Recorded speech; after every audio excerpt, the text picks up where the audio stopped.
C'est bon à savoir, un nouveau TGV qui arrive, le TGV M, un train plus grand, moins énergivore. Nous sommes avec François Favard, qui est directeur de projet TGVM chez Alstom. Bonjour.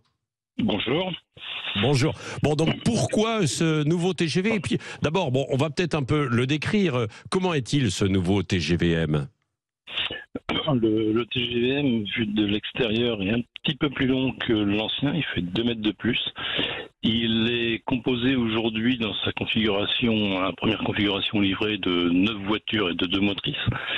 Les motrices sont plus courtes que les anciennes motrices TGV. L'objectif était de concentrer un petit peu toute la partie puissance dans les motrices de manière et faire des motrices plus courtes pour gagner de la place pour les passagers. C'est pour ça qu'aujourd'hui il y a 9 voitures et pas 8. Et donc, ce qui permet effectivement d'être plus capacitaire, donc d'avoir 20% de capacité en plus au niveau en nombre de passagers. Par contre, le confort pour chaque passager est lui plutôt amélioré. Quand on dit plutôt amélioré, en seconde classe, les passagers ont 5 cm de plus au niveau des genoux par rapport aux anciennes configurations. Ça compte. Non mais attendez, François Favard, ça compte 5 cm, évidemment, pour un long voyage et quand on est un petit peu grand, bien sûr. En quoi il est plus écologique alors? En fait, le train est plus écologique d'abord parce qu'il va consommer moins 25% d'énergie en moins au niveau train complet.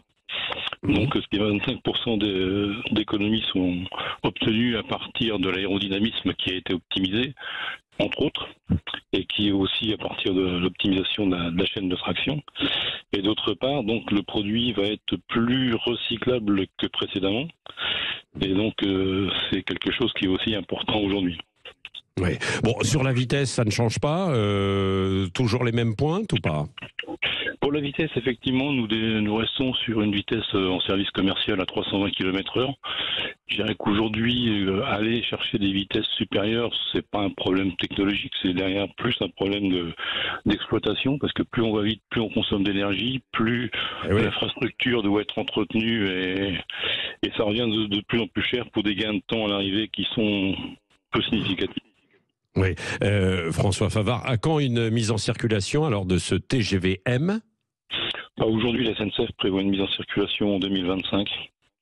2025, d'accord. Le temps de faire des essais et puis de construire toujours les rames, quoi.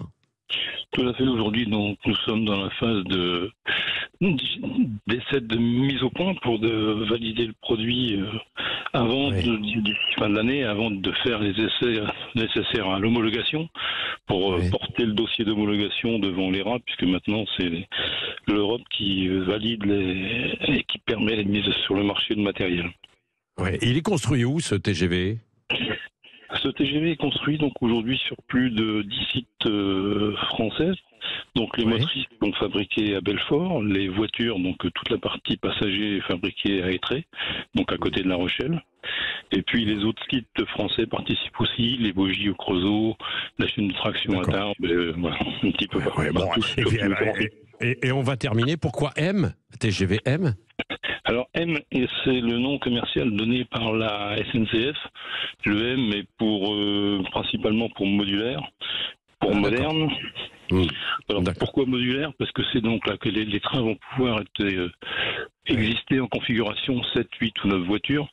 On va pouvoir passer facilement une salle première classe et une salle de seconde classe et inversement. Donc avant c'était quand même très compliqué. Et puis en termes de modularité, on va pouvoir aussi, par exemple, rajouter des espaces vélos qu'on va vouloir en rajouter des cases à bagages qu'on va vouloir en rajouter.